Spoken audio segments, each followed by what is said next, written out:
Welcome to Chillin' 101. We hope this video helps. You start by ensuring an Azure Key Vault exists and an Azure AD app is registered. You need client ID and secret. Create a service principal and grant it get and list permissions on the vault because Databricks reads secrets at runtime. In Databricks, create a secret scope. Choose Azure Key Vault backed for central management. Once done, store a test secret in the vault and verify the scope can reference it. This avoids hard-coding credentials and prepares the environment for secure access. Now integrate secrets into your Databricks workflows. In notebooks, call debutals. Secrets. Get, scope, secret name to retrieve values at runtime. This keeps secrets out of source.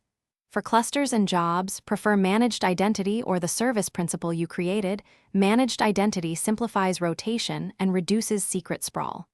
Once done, wire secrets into init scripts, libraries, or job parameters. Make sure to reference scopes rather than raw values. This ensures reproducible, auditable access and reduces blast radius. Finish by hardening and automating rotation. Enable Key Vault soft delete and purge protection, and use version secrets when you rotate. Audit accesses with Azure Monitor and Databricks audit logs, and lock down Vault firewalls and RBAC to least privilege.